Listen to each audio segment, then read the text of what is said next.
second? Could we please stand for the Pledge of Allegiance? I pledge allegiance to the flag of the United States of America and to the republic which stands one nation, under God, indivisible, with liberty and justice for all.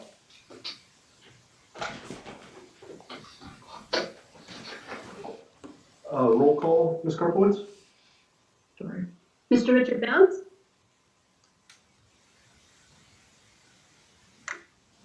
Mrs. Rita Spinelli?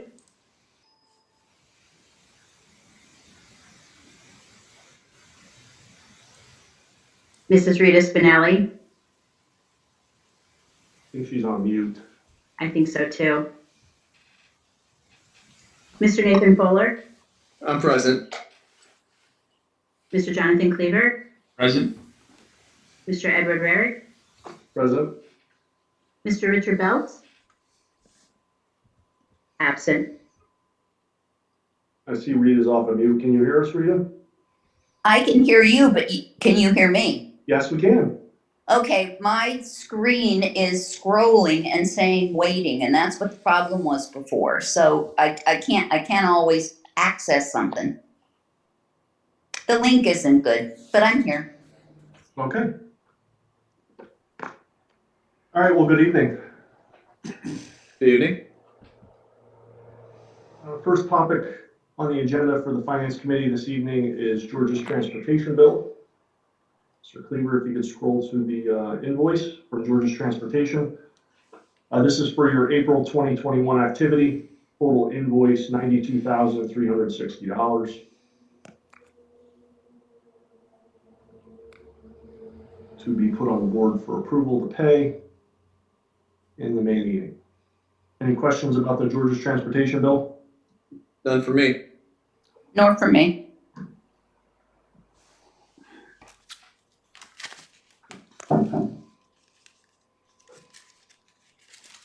Okay, the next item up for discussion, this is the May 2021 budget transfer listing.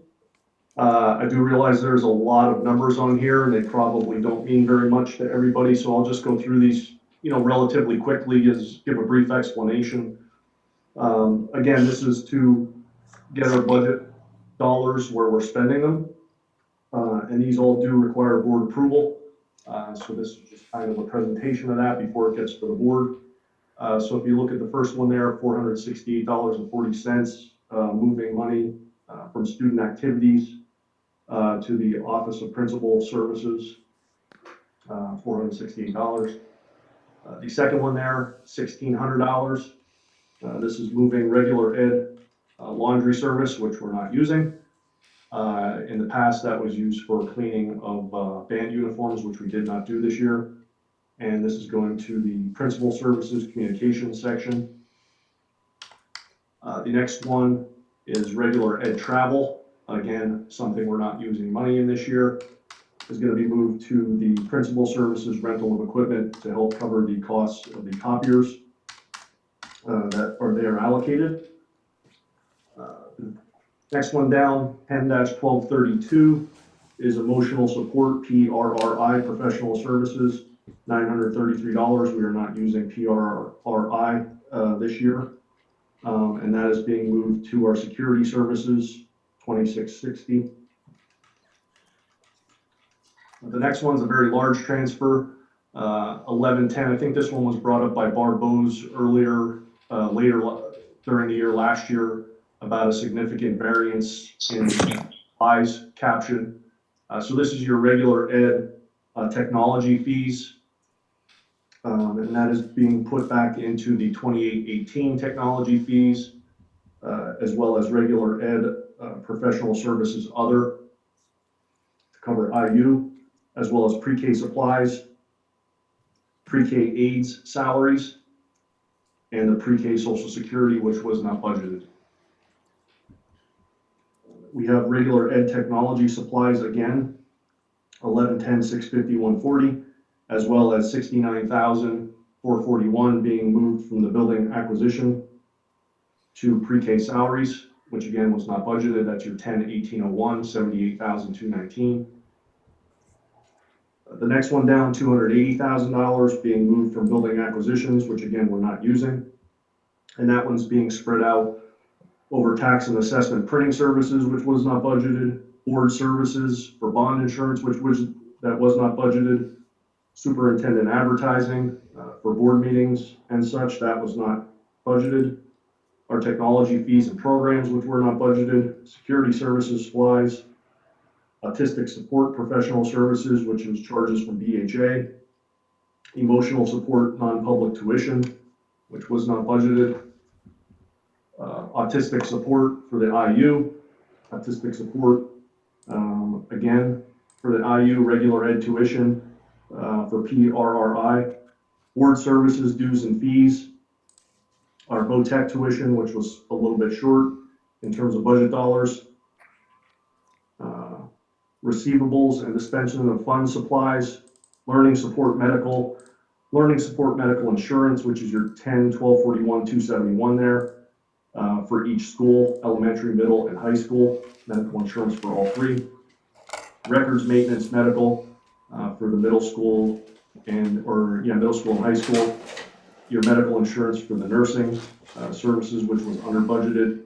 Your pre-K medical, which was not budgeted, and your athletics medical as well, which bottoms out there at the bottom, $9,217.98.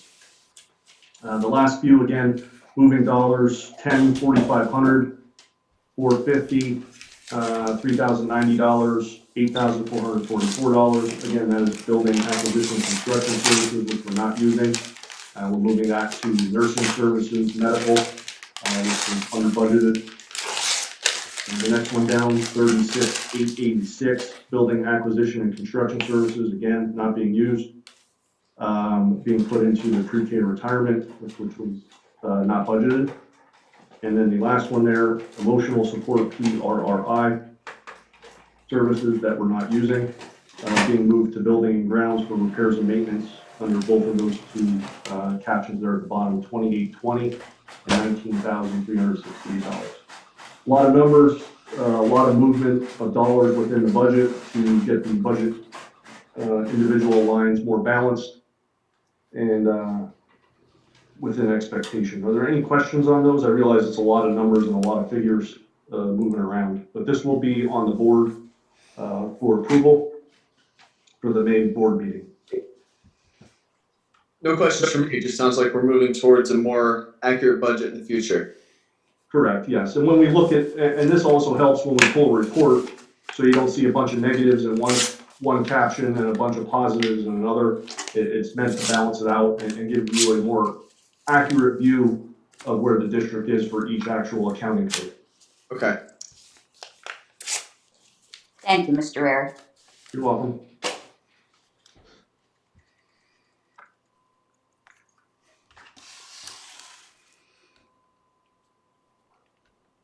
So the next slide here, I know we reviewed this during our last finance committee meeting, and as well PFM did a presentation to the board during our last board meeting. And I just wanted to, so I went back to PFM, at the recommendation and speaking with Larry Stern, it would be good to see, we talked about the restructuring and giving the district cash. And obviously there was a lot of concern about the cost of that. And as PFM discussed, this is part of a long-term solution. This isn't a one-time fix, but it puts cash in the district's hands, okay? What that cash is used for, what it's held for, is completely up to the district. They're not pushing the issue. We do not have to restructure. But the scenario that they ran here was they took that restructuring, and then if you slide this presentation over there to the next couple of columns, if we did the restructuring, and then in November of 2022, we were able to refinance the 2015 bond, which would have a principal of $5.2 million at today's interest rates, that would net the district $462,681. And then the following year, when the 2015A is refinanced, that's a $30 million bond. The estimated net savings on that at today's interest rates would be $3.8 million. If you combine that with the initial $2.6 million cost of the restructuring, the net to the district is $1.667 million.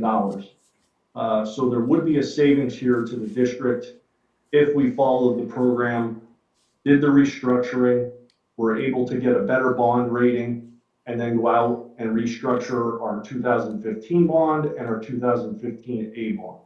Now, in speaking with PFM, we do not have to do the restructuring. They still intend, if the interest rates are low, to refinance the 2015 and 2015A bonds in November of 22 and November of 23 when the call dates are up. However, if our bond rating is not good, we likely will not get the preferred interest rate.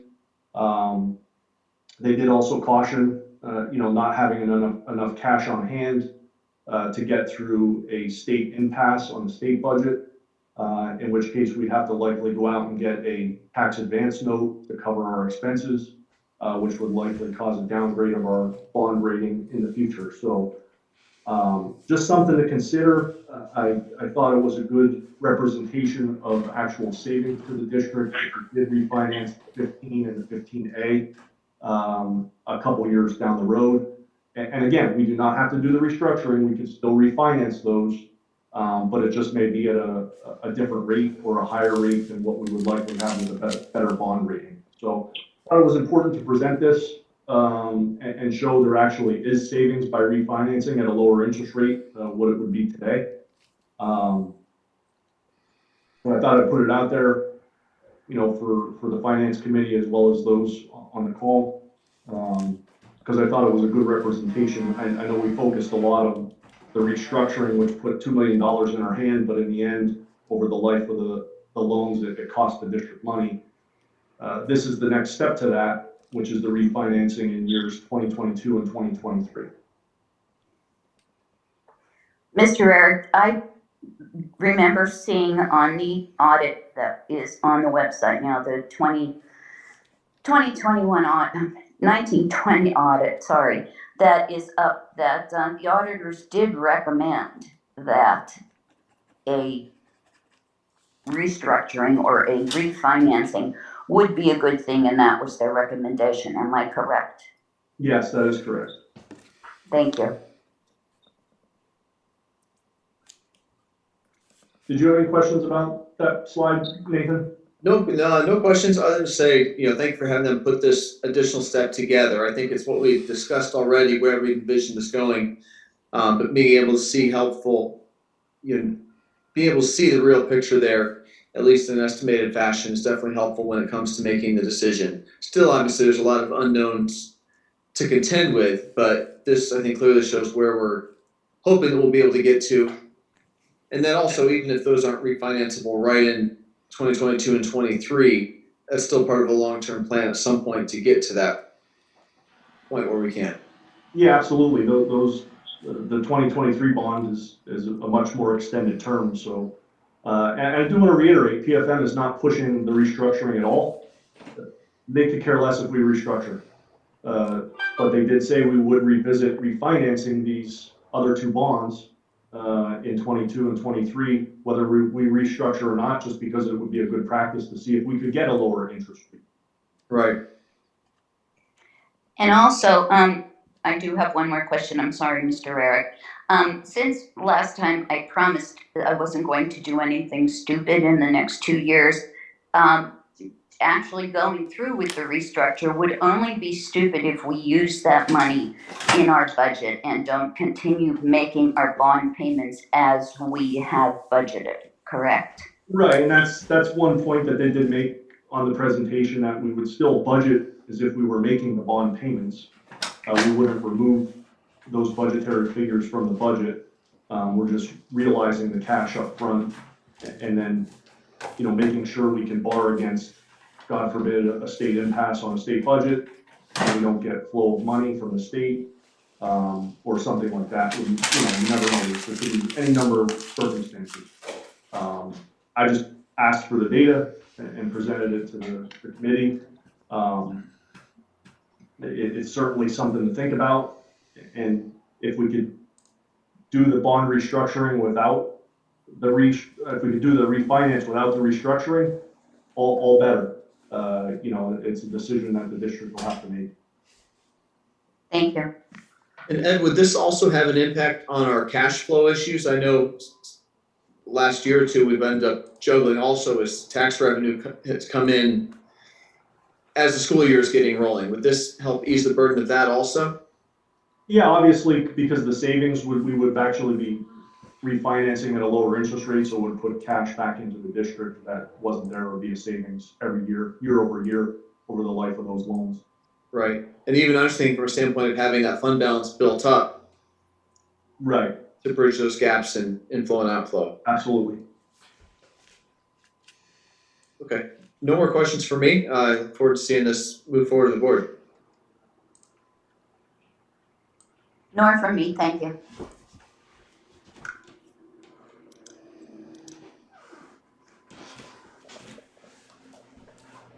You could turn that one, Mr. Cleaver.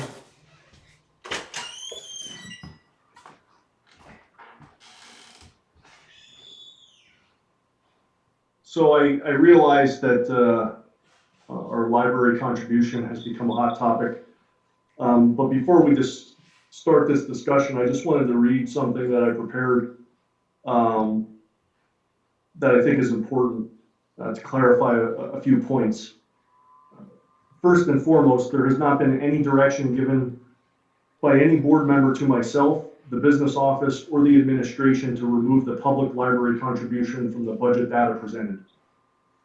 Before and during the budget data collection process, only one board member, Rita Spinelli, had discussion with me regarding the yearly contribution, noting that she would like to see the longstanding contribution in some form continue if possible.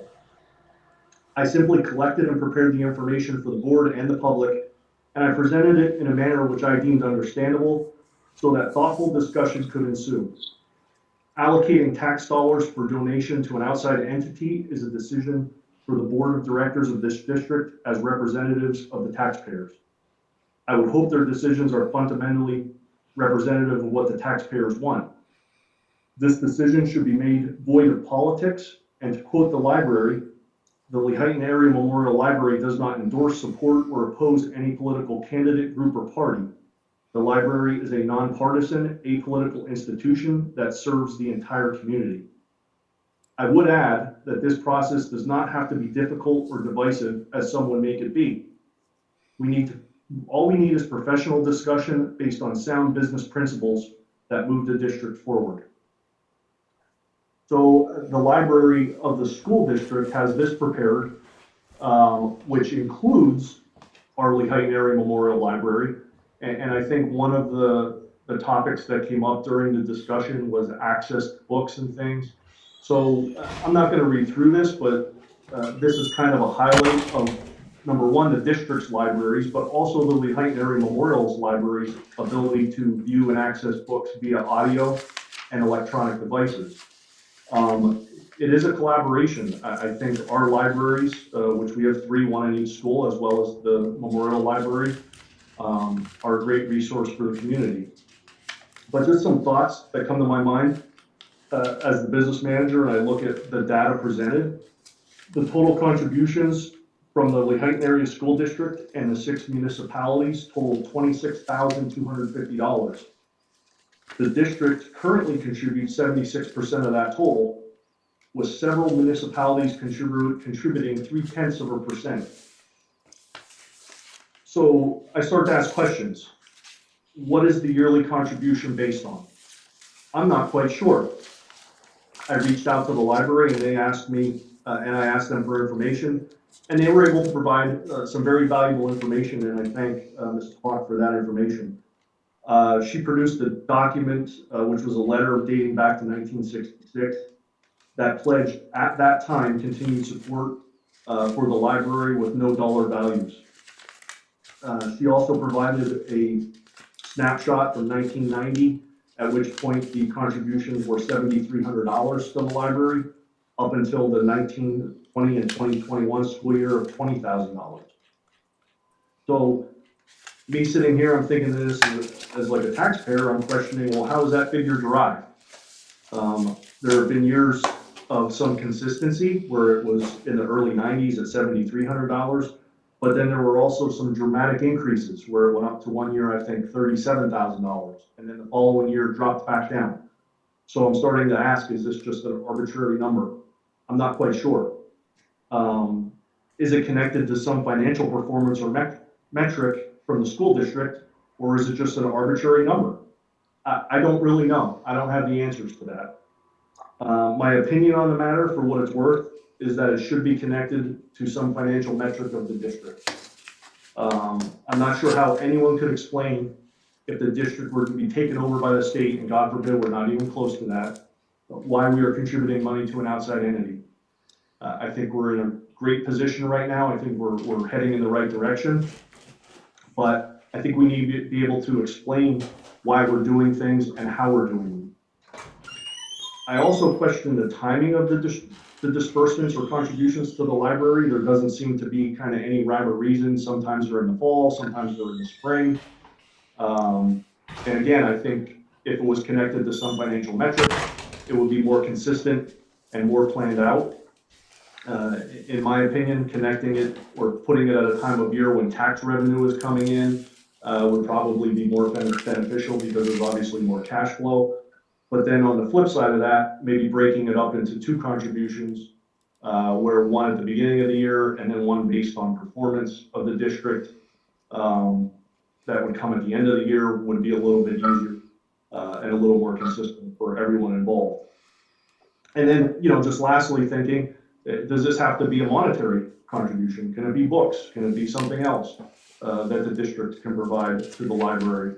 I don't know. I'm just sitting here looking at it from various perspectives and I start asking questions. I wanted to get that out there. I realize it's a hot topic right now.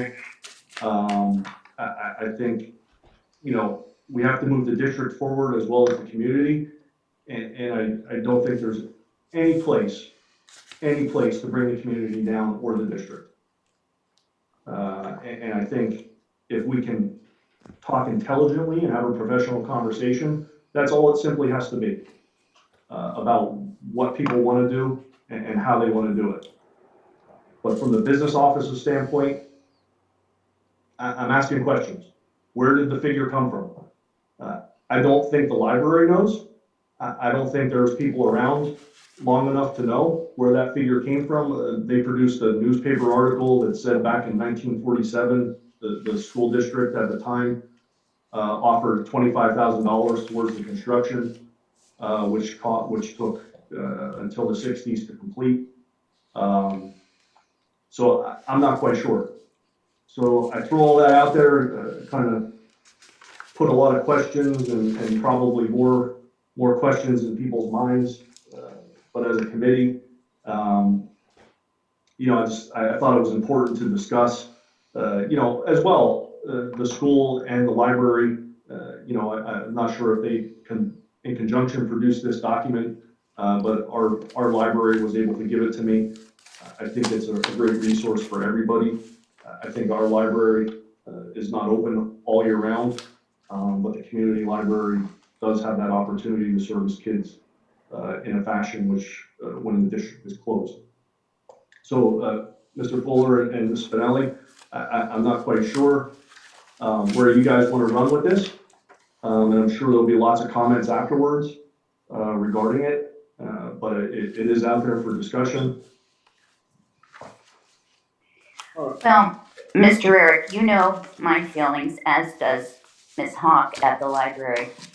I certainly think the library deserves the donation. My question is what you said. We don't donate to the fire company, although they are partners of ours and come and do things for our kids. And we don't donate to the police, who do a whole lot of things and do put on presentations for our kids. And I want the library to have the money. I don't want them to have to beg for it.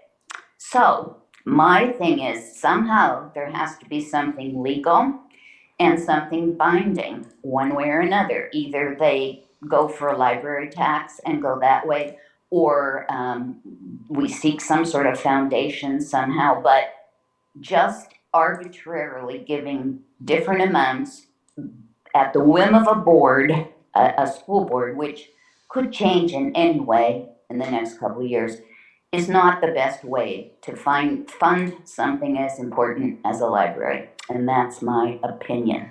Thank you. And I have a couple thoughts also, and I thank you for the comments that you made.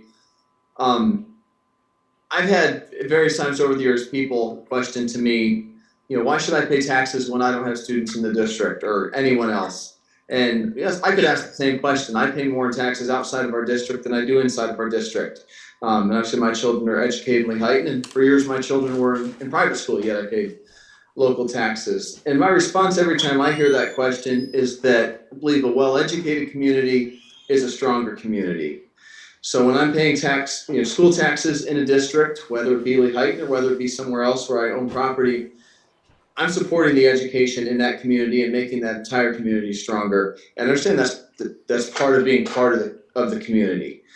So through that lens, I would look at the services offered by the library and value them as educationally similarly to how I view paying school taxes in districts where my children go to Clinton School.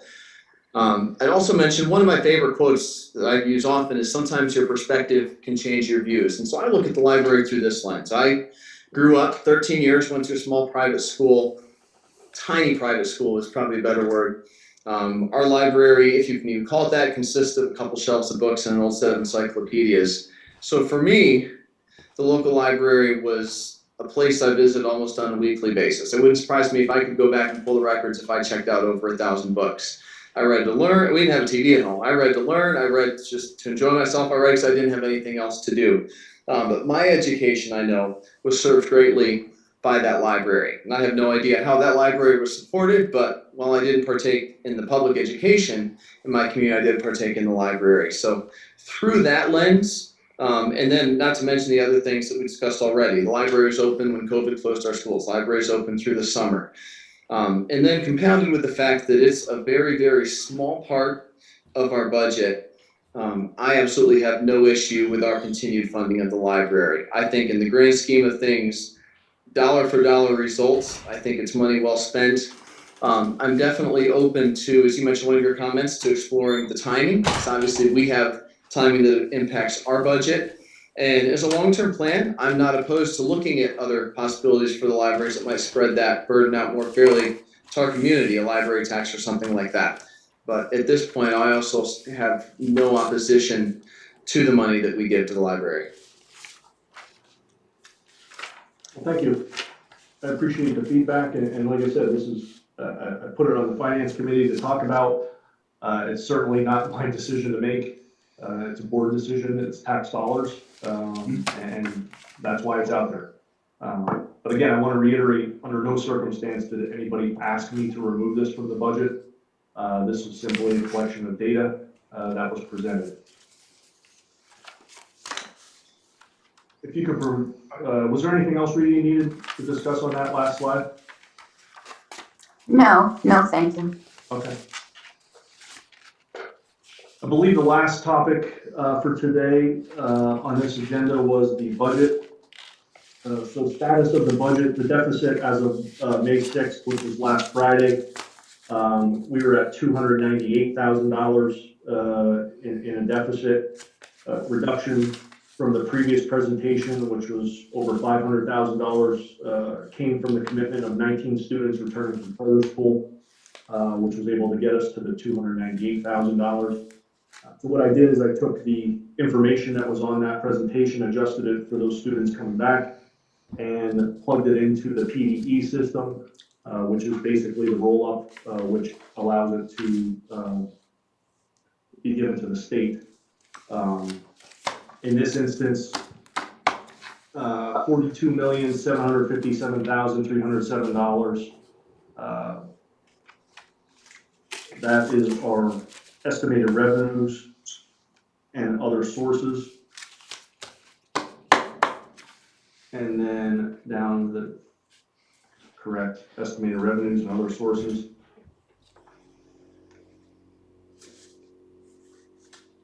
And then the last slide there is a projected ending unassigned fund balance reserve at the end of next fiscal year. So that would be a slight increase from where we are at today. Where did that figure go? $1,087,849. And about $105,000 increase to where we were at the end of the 1920 school year. So again, this was just basically taking that data that was presented, adjusting it for the 19 students that were coming back, plugging it into PDE's website for reporting purposes in their sandbox, which is a tool used to change numbers and manipulate numbers and get it prepared before it actually goes to PDE. And that's where it kind of falls as we stand today. So we would have a ending budgetary reserve fund balance of $1,087,849, I'm sorry, at the end of the 21-22 school year. Ed, at risk of asking a dumb question, if we have a deficit still in the budget, how does our fund balance go up? Is that a reserve being built up for something? That's a great question. So if, Mr. Cleaver, if you could go back up to the first page.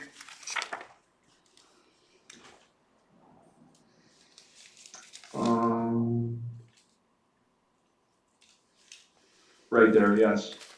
So that first line there is projected fund balance at the end of this year, $1,367,525.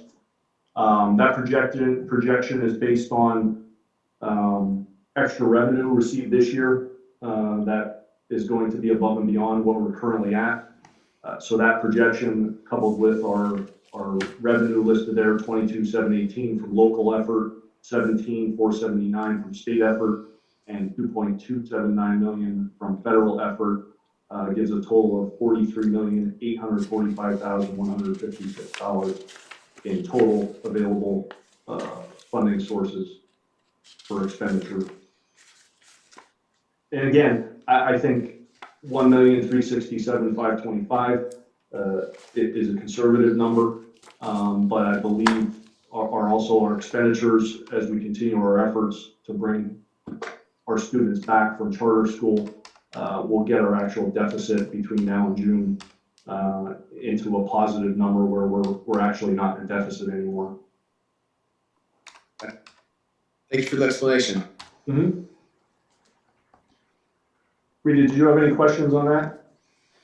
No, I'm hoping that by June, we can at least, I'm looking at this and you used basically the 300,000 that we are over this year, you're going to use kind of to balance the budget, which would bring our fund balance down to $1,087. Am I right?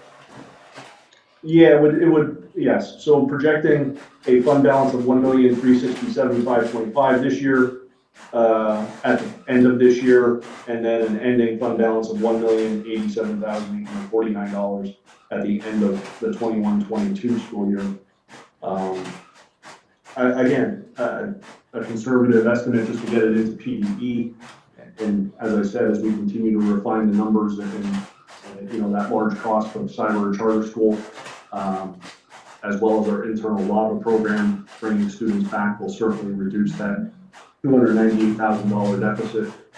The 19 students dropped it $200 and some odd $1,000. So another 25 students back committed, which we are working on, will actually put us in a much better position financially in terms of fund balance building instead of taking away.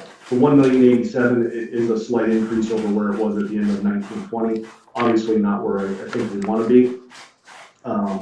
But again, until this year ends, I don't know where exactly we're going to fall. It is a projection.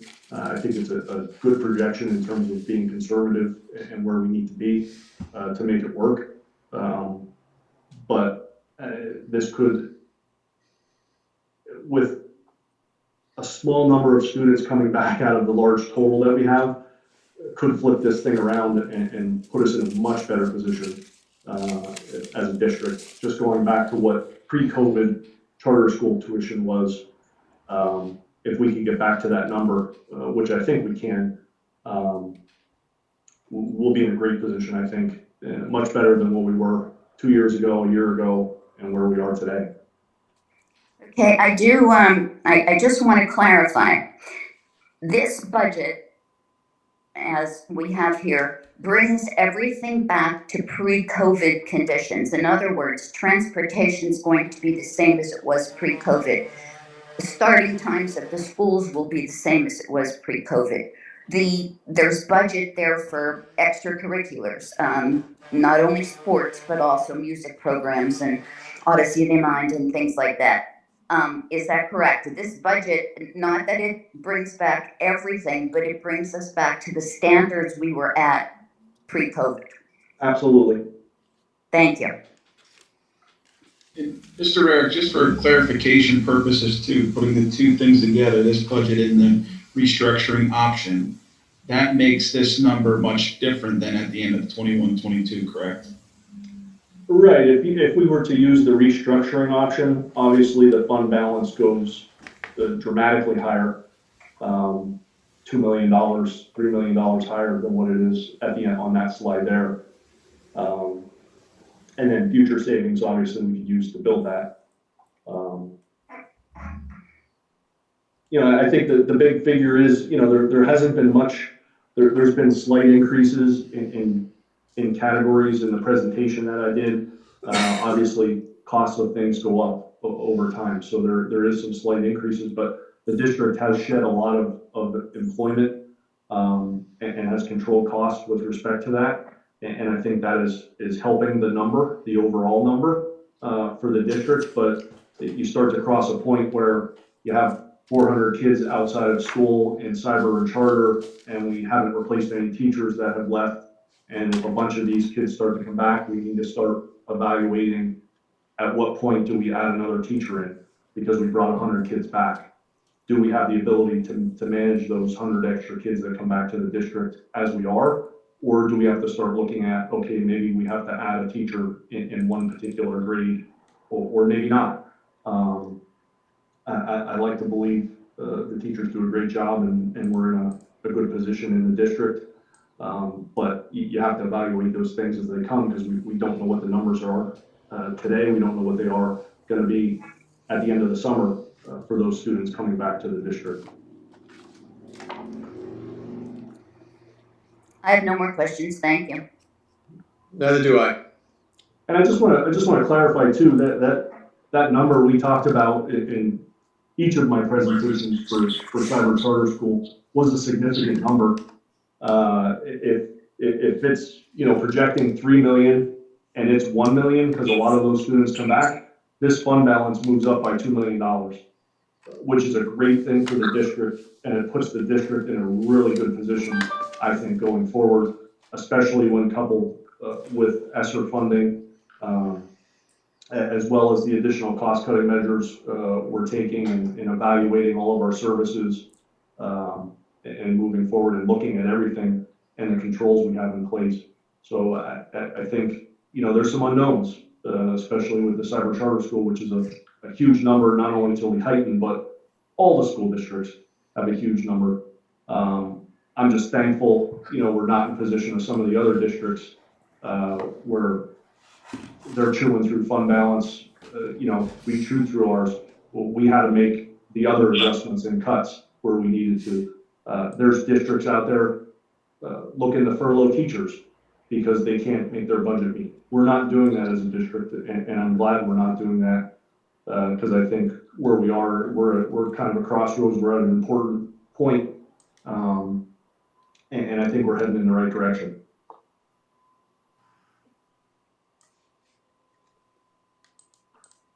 Any other questions from Rita or Nathan or from the committee? No more from me. Nor for me. Thank you. All right, Mr. Cleary, we can open it up to public comment.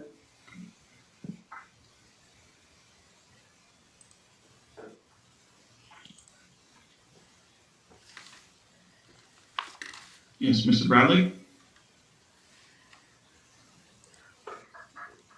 Thank you. I Yes. got a couple questions. The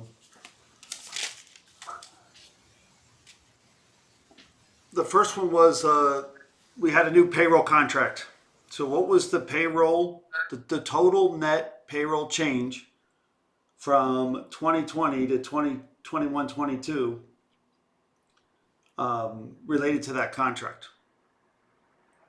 I mean, we gave away 2 steps, but we never identified how many people were on each step, and we gave away $159,000 in stipends or bonuses. What is the difference between the 2020 budget? And by the way, the one online needs to be rescanned so that it's more legible. It was kind of fuzzy. And the one you have proposed now, which shows a total instruction of $27,684,000.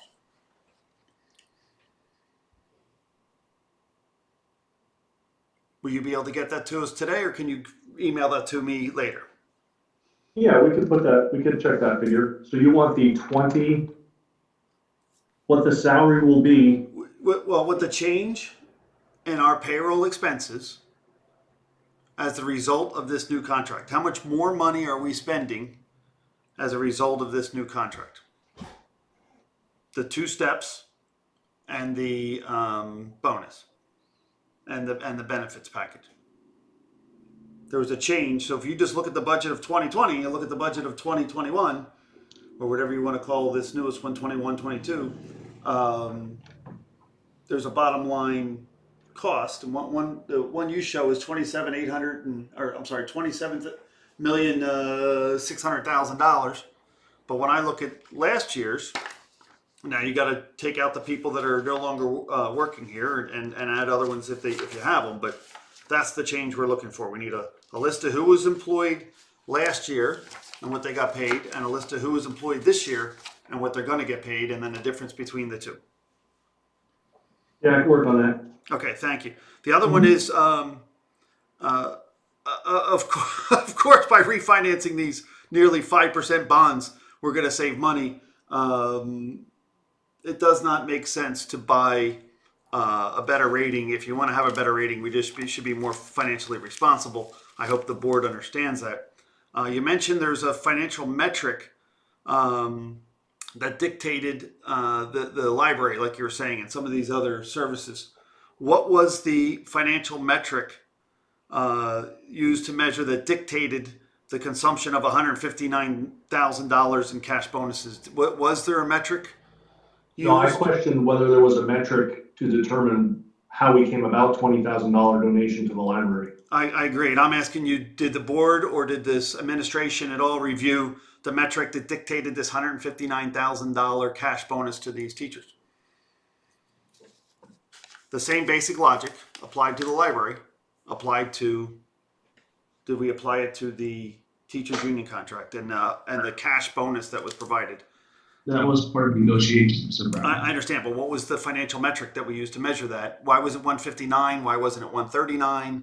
It was Why wasn't it $1,000 for the current 159. I know, but why was it 1,000, not 800? I mean, let's face it. To fund the library, if it was 800 instead of 1,000, we would have funded the library easily and effortlessly. So, if there was a metric, we want to know what it was, and if there wasn't a metric, we want the administration and the board to admit that they gave away that money without a metric. The next thing is if you extract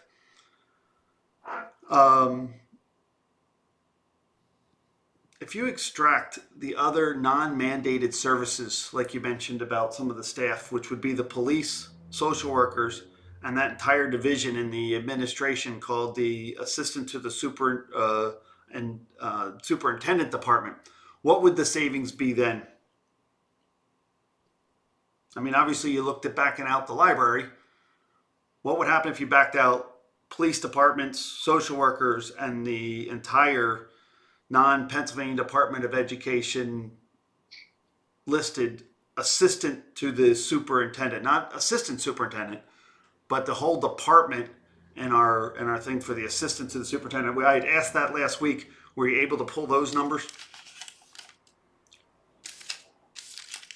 You asked me that last week? Yeah, we sent that in an email earlier. I was wondering if that was reviewed yet.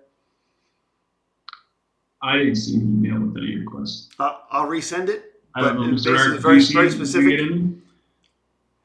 I saw an email that you questioned some of the information we had discussed during our meeting, Yep, which and I do at the have same time, online. right, mandated and which was fixed unmandated costs services. and variable costs along with non-mandated costs, but the assistant to the superintendent was not part of what I deemed to be non-mandated costs, because although the title itself is not found in PDE, it's more connected to the reporting aspect of what that job does.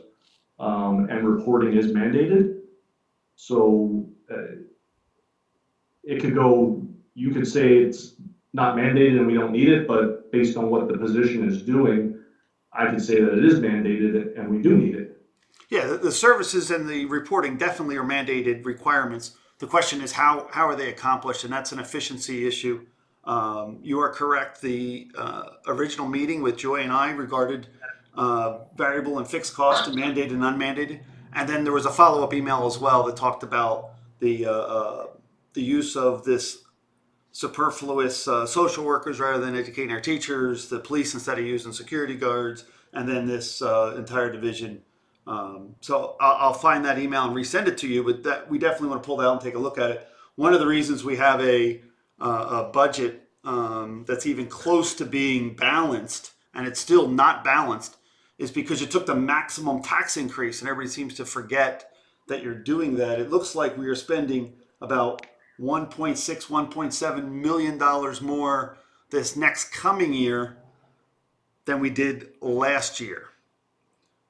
So one of the other questions I have is, where is that $1.7 million in total expenditures going from last year to this year? It doesn't look like we are acting in a fiscally responsible way. Right. It sounds pretty stupid of us to consume our fund balances when we're trying to build a fund balance without paying for a Moody's report, but actually doing what's right and taking responsibility to have a fiscally responsible district, unlike what's been going on in the last couple of years. Now, we've done a great job in the last 2 or 3 years, at least since I've been on the board, to reduce the amount of waste and consumption and corruption, but we still have a long way to go.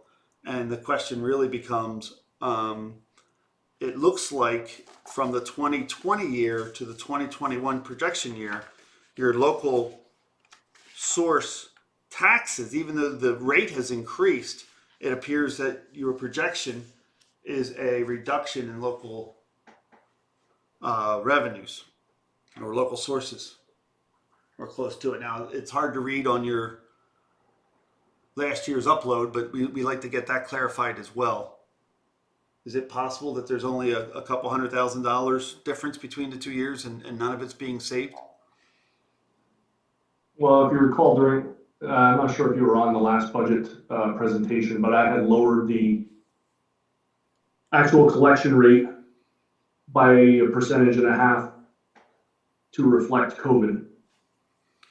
Which would So in you're turn saying that the people will drive be down the paying, number of collected tax value. right? So there's going to be less people paying full amount of taxes, either because they weren't employed or because they just aren't going to be able to pay because they were out of work during a pandemic.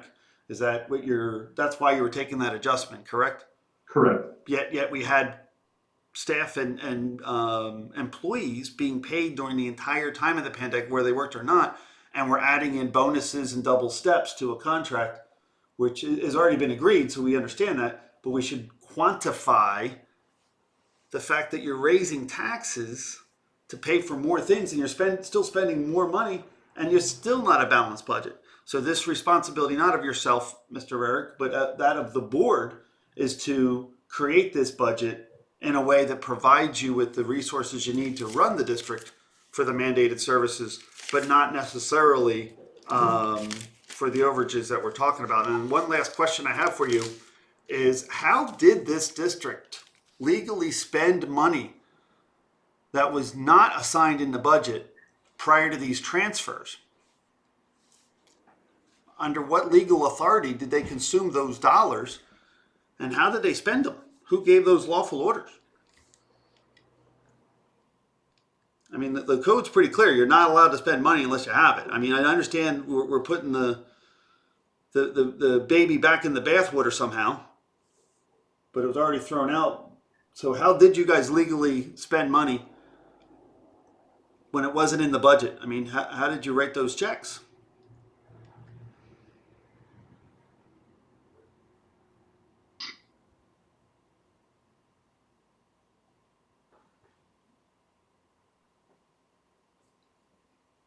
Okay, Ms. Hawk? No. I'm asking a question. How did you write those checks? Guys, how did you write that Ms. check?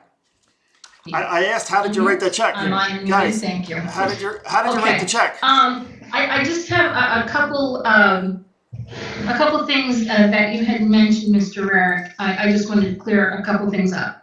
The timing of the contributions has always relied on the school board's representative to the library board requesting the funds be released. So that's why sometimes it was at different times. I think one year it was overlooked actually when we switched representatives to our board. So that's just to clear up how that had happened in the past. You questioned how the state would view the contribution to the library, and I just wanted to make it clearer. It's actually very, very common for school districts to contribute to their local public libraries. And in fact, we're funded in part by the state through the Office of Commonwealth Libraries, which is a part of the Department of Education. And public libraries are, state-funded public libraries in Pennsylvania are part of the Department of Education. And we are held to reporting, we have to do reports, we're held to standards, yearly standards.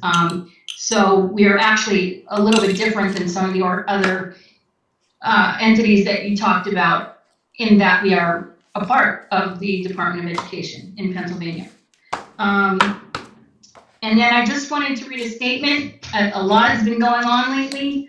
And I thank you for reading the statement that I had put up on our social media, and hope to make sure that it got out there that we are a nonpartisan entity. And I just wanted to read a short statement. Okay, so thank you for your consideration of the library's funding. It was not and is not our intent to make this a partisan issue. The library serves the entire community. We felt that we had the support of more than a few school board members, so we asked that those who support it would request the funding we put back into the budget. Just a practical step to have the issue resolved. We have to be extremely practical and thoughtful with our funds in order to continue serving the community. We are hopeful that the library funding will be included in the budget. Our board and I do and will continue to seek many funding sources while also providing and adapting our services and programs to meet many needs. Thank you for your time, and I wanted to extend an invitation to Mr. Cleaver, Mr. Rarick, and any of the school board members to come down sometime and take a look at what we're doing currently. We have the new addition. We have a lot of programs we have ready to go as soon as we can open our doors wider to the community when it's safer. We're actually planning on opening, right now we're open by appointment and drop in if there's room, but we are looking forward to probably in June opening our doors completely and going back to a more masked but more normal level of service to the community, even though we've been extremely busy the last year.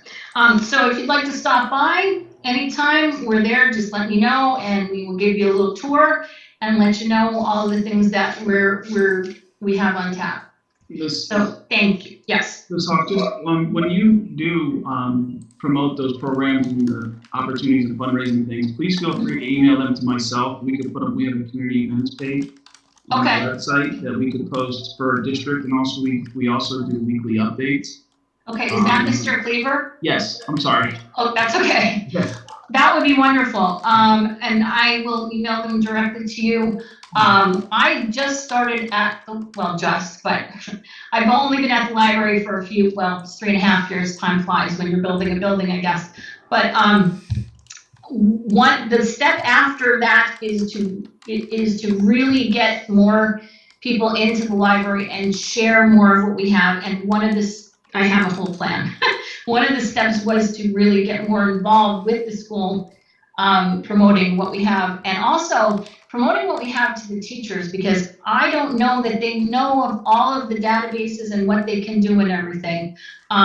So I would love to, when it's possible, come in and even talk to the teachers about all the things that they can use in their classroom that we have available to the students 24/7. So. Yes, absolutely. I even think too, maybe like starting next year, we get to wrap whatever in-service day, even to getting our 3 media specialists together, with someone from your library, and see where we can put some of those things as well. That'd be great. Mr. Eric, at this time, we have everyone who wished to, hold on, I'm sorry. Laura has a question? Yep. Ms. Bose? Sorry about that. That's all right, I waited because I wanted to go last. I have some questions on the budgets. From April 12th to April 29th, the debt service payments in the budget presentations that were presented jumped by $205,000. It went from $3,799,870. Sorry, I'm scrolling. To $4,004,870. So that's, I think, $250,000. And it seems that $250,000 seems to have been removed in the new budget. It's back to the $3,799,870. Yes, the correct number is $3,799,870. Right.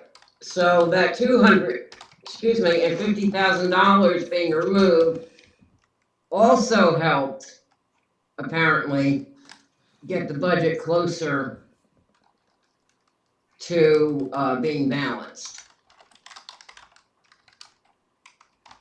I thought it might have been the cost of fees for restructuring the debt, but apparently it was not. I don't know why it was put in there. Maybe that was why, and then it was removed. I think it was rolling up from one of my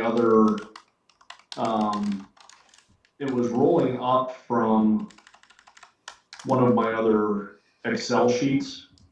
So we're pushing, because it's 5,100 is your debt service, 5,250 is your budget transfers, and 5,900 is your contingency.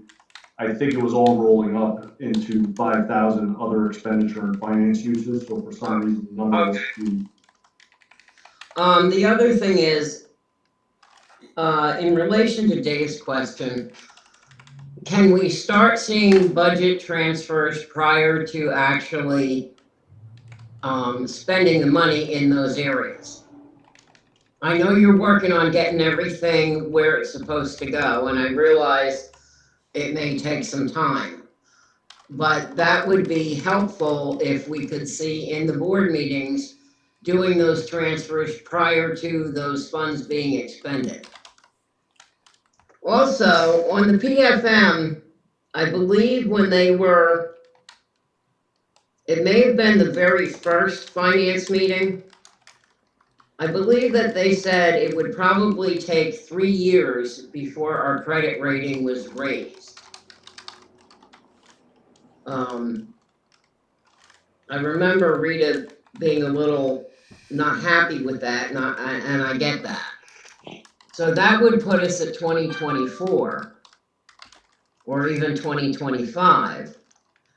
So if our credit rating is gonna take 3 years to go up, is it prudent to do the restructuring now? I understand it would happen, it would help with cash flow. But it seems to me, being a little more careful with our spending and taking even more of a deep dive into what is necessary and what is not, may help that as well. I do believe you're gonna have a lot more students come back to the district. Certainly some left due to COVID, but I think a lot more of them left because of no transportation. It I would would- agree. Yeah, I really think that that was a big cost driver, especially for the older kids. I know people personally that their kids are in cyber due to that. And there's a number of them. So I have a feeling you're gonna see that cyber school cost go far lower. Because certainly in school, in brick and mortar is a better way to educate most children. So I do think you're gonna see that reduction by the end of this budget. And that would also allow you to remove, and I don't remember seeing it on the new one, but remove some of the $3 million funding that you had put in there for cyber schools. Correct, yes. Another thing that would help would be to make sure, I know we had some parents, I don't remember the name, but I remember a woman getting up and saying her child was bullied and nothing was done about it, so she removed her child from the school. I think we need improvement there to make sure that's controlled. You can only do so much, but if it's happening in school, then certainly the administration needs to be aware and step in to try to alleviate the situation. I think we would get even more kids back that way. Policy should be fairly applied across the board. There is work being done on that, but there's more work that needs to be done.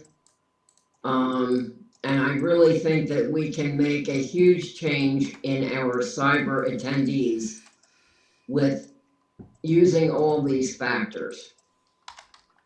As far as the restructuring and then the refunding, or refinancing of bonds, I realize that interest rates are historically low and it seems like they will be, but that's no guarantee. And it must be considered very carefully. I just have concerns about that money staying where it's supposed to be and not being spent in the future for other expenses. Just by the historical problems that have been created because things weren't done properly. And that's all I have, thank you.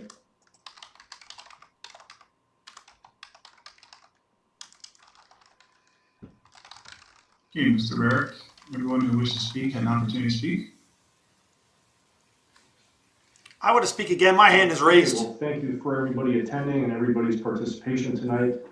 Our next meeting is scheduled for June 14th, 2021. And I hope everybody has a wonderful evening. But my hand is raised. You still didn't answer my question. You still didn't answer my question. How did you legally spend this money when it wasn't on the budget?